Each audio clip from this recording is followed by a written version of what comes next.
Bien bonjour à tous, la soirée foot de la Ligue des Champions des demi-finales de retour commence dès ce soir avec un certain Villarreal Liverpool et demain on suivra Real Madrid Manchester City. Chérif Montiwa, bonjour. Bonjour Belmondo Atinko. C'est jour de vérité entre le Villarreal et Liverpool. Exactement, le très grand jour de vérité entre Villarreal et Liverpool. J'ai été le premier à dire dans ce studio que Villarreal en quart de finale de la Ligue des Champions, c'était déjà un pari réussi pour les sous-marins jaunes. Les choses ne se sont pas passées telles que je l'aurais prévu. L'équipe de Villarreal a réussi quand même à se débarrasser du Bayern qui a commis certaines erreurs, qui ont payé cash. Et puis les sous-marins jaunes actuellement en demi-finale. Face à Liverpool, je ne pense pas que les choses pourraient se passer de la même façon. Déjà au match aller, ils ont perdu 2-0. Certes, le match de retour se jouera à domicile devant leur public. Il aura le public, le 12e homme. Ça va leur permettre de pousser. Mais je pense que Liverpool, avec les grands stars africains qu'on connaît actuellement. Sadio Mané et Mohamed Salah. Exactement. Qui sont en feu. En plein feu. Ouais, il faut le dire, Belmondo Atikpo. Ces deux grands stars encore au rendez-vous. Ils devront dérouler. Je pense que Liverpool devrait tirer son épingle du jeu. Déjà avec 2-0 au match. Donc pour vous, le match est déjà plié. Le match est déjà plié, oui, parce que 2-0, je ne pense pas que Villarreal a les atouts considérables pour pouvoir renverser la vapeur, parce que là, déjà sur papier, Liverpool est déjà au-dessus. Belmondo Atikpo. Alors, nous allons donc suivre l'approche des analyses que nous propose notre consultant Mamadou Daouf. Villarreal jouait à Anfield Road. Le match à Anfield Road, c'était un match très compliqué, on le sait.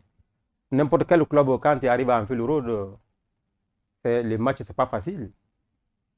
Si on traduit le nom de Anfield là en français, ça devient compliqué. Donc, ça veut dire chez eux, le match n'est jamais facile. Mais il y a une chose qui a remarqué. 8e de finale, quart de finale. Liverpool est parti gagner à l'extérieur. Et à Anfield Road, il y avait des problèmes. Contre l'Inter est venu gagner à Anfield Road. Contre Benfica est venu faire 3-3 à Anfield Road. Mais cette fois-ci, il gagne à Anfield Road. 2-0. Alors que premier mi-temps, c'était 0-0. Ça veut dire que rien n'est encore perdu pour Villarreal. Les sous-marins jaunes sont encore dans les matchs. 2-0 à l'extérieur, rien n'est perdu. Surtout qu'on ne calcule pas maintenant les buts à l'extérieur. Les sous-marins jaunes peuvent pleinement jouer leur chance au match retour chez eux. Parce qu'on sait que le football espagnol est un football technique. Chérif Montiwa, Villarreal, Liverpool, votre pronostic? Je pense que Villarreal jouera devant son public, qui devrait le pousser une belle fois à fond. Les sous-marins jaunes devront marquer, mais le score restera nul, 2-2, Belmondo. 2-2. On suivra aussi demain, Chérif, mon cher Chérif Montiwa, certain et explosif Real Madrid Manchester City. À l'aller, les deux équipes se sont séparées sur le score de 4 pour Manchester City et 3 pour le Real de Madrid. Est-ce que les Madrilènes vont renverser la situation demain? Nous allons donc suivre à ces propos l'analyse de notre consultant. Le match Manchester City et Real de Madrid, c'était déjà une très belle affiche. Une très belle affiche. Parce que les deux clubs se sont rencontrés à cette reprise. Avant cette match à la demi-finale, c'était 2 victoires de chaque côté. Pour dire que la confrontation entre les deux clubs, c'est très dur. Mais déjà, à la manche aller, les joueurs de Pep Guardiola ont fait une très belle impression. Ils ont déjà marqué 4 face à la Maison Blanche. Mais ça veut dire que 4 dans un seul match là, ça montre bien que le Guardiola avait bien dominé, bien maîtrisé son sujet. Le Real, on a vu le Real a procédé par des contres et profiter de l'erreur des défenseurs un peu pour marquer trouver un penalty finalement. Mais sans jamais parvenir à maîtriser le sujet. Le Real était carrément absorbé par les Sky Blues. On parle des remontadas, mais Guardiola est déjà averti. C'est ça qui est plus important. Le Real Madrid tombe du PSG en huitième et de Chelsea en quart de finale. Alors, est-ce que ce Real, un peu vieillissant, est-ce que ce Real peut renverser la montagne de Manchester City demain, mon cher Chérif? Difficile, hein, difficile de dire, hein, Belmondo Atiku, quand on sait que cette équipe du Real, tant que l'arbitre ne siffle pas la fin du match, ne lâche complètement rien. Voilà, c'est une équipe toujours engagée, qui a toujours soif, qui a toujours faim. Quand on sait également que la dernière confrontation entre les deux équipes a tourné en faveur des Anglais, Manchester City qui s'est imposé il y a de cela 2 ans en quart de finale de la Ligue des Champions et obtenait en grippe son ticket pour les demi-finales. Je pense que, encore une fois, on se rappelle derrière, hein, le Real quand même avec un jeu très engagé, avec un jeu, une démonstration de force face à l'équipe du Paris Saint-Germain, face à l'équipe de Chelsea et même face à Manchester City au match. On parlera de ce pari tout à l'heure. Exactement. Paris maudit. Paris maudit. Oui. Face à l'équipe même en griffe, face à l'équipe de Manchester City. Je pense que cette équipe du Real de Madrid a les qualités, les capacités de pouvoir renverser la vapeur. Mais encore une fois, dans cette rencontre, on connaît Guardiola qui va imposer le rythme de son jeu à ses joueurs. Phil Foden, entre griffes, Riyad Mahrez qui vont garder le ballon, qui vont empêcher le Real Madrid d'avoir le ballon. Ce faisant, devrait laisser des espaces dans son dos. Cela devrait profiter à Rodrigo, Karim Benzema et autres. Donc, c'est dit que la remontada est possible? Bien possible, bien possible. Mais je pense clairement que des deux côtés, il y aura but. Mais n'empêche, Belmondo, on aura du spectacle, on aura du show pour les fans du Real de Madrid et autres du FC Barcelone qui aimeraient que le Real soit éliminé entre griffes pour l'anecdote. L'Africain pourra-t-il marquer demain après avoir manqué l'immanquable au match aller? On espère bien parce qu'un Africain marquer un but au très haut niveau de la Ligue des Champions, c'est toujours un plaisir pour nous, les journalistes qui sommes du côté de l'Afrique, Belmondo. Question pour vous encore, avant d'aller à la régie, mon cher Cyril Montiwa. Le PSG Paris Saint-Germain, est-il un club maudit? Un club maudit, non, je ne le dirais pas forcément parce que là, le Paris Saint-Germain, personnellement, je pense que c'est une équipe qui a un problème d'institution. Voilà. Quand vous voyez globalement, on en parlait du Real, des clubs comme le Real, comme le Barça, comme le Bayern, sont des clubs basés sur des institutions données auxquelles sont soumis les joueurs. Ce n'est pas forcément le cas de cette équipe du Paris Saint-Germain. Un problème d'institution, vous avez dit. Ah oui, d'institution. Tout à fait, c'est aussi l'avis de notre consultant Mamadou Dao.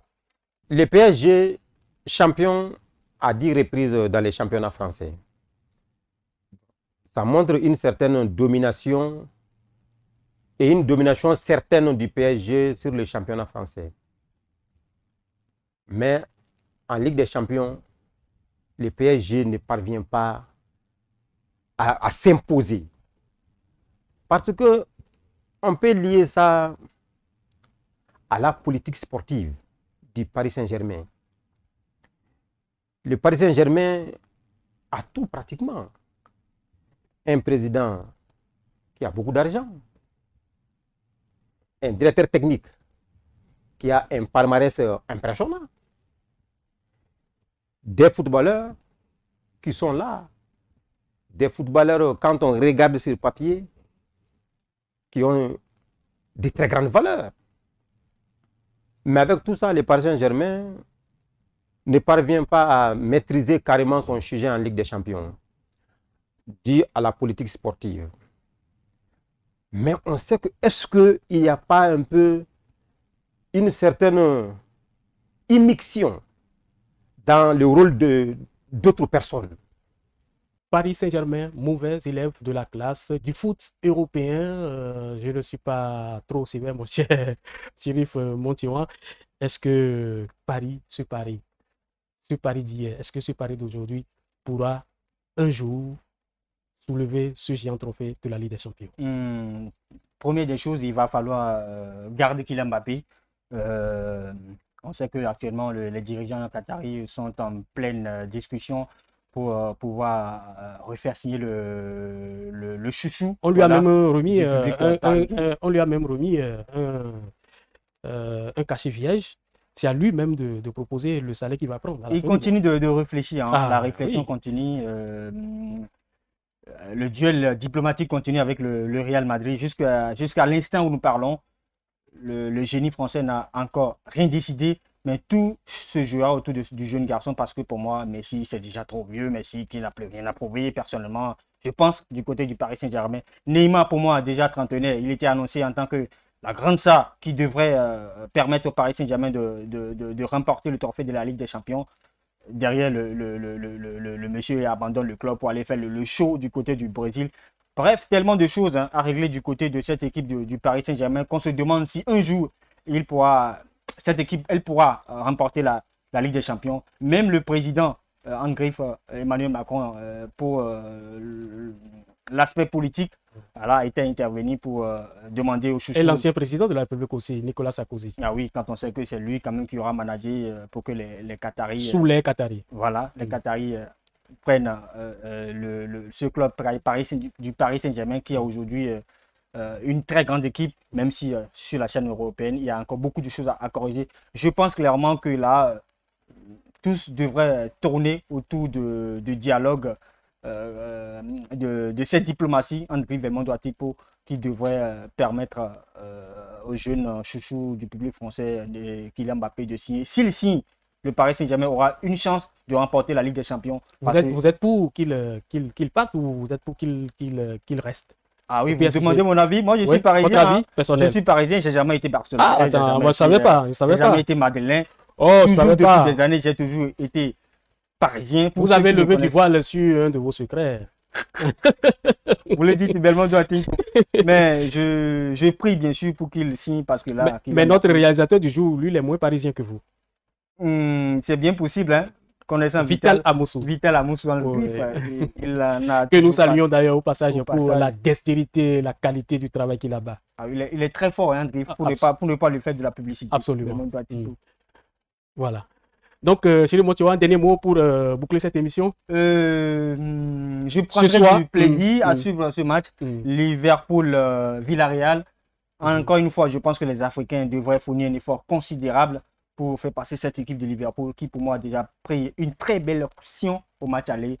Et sans forcer, ils devraient tirer leur épingle du jeu. Belmondo Atipo. Merci à vous, Chérif Montioa, et infiniment et mille merci à Vital Amoussou qui nous a techniquement et fortement soutenus. Merci à chacun et à tous. On se retrouve la semaine prochaine pour d'autres aventures. Bye. À très vite.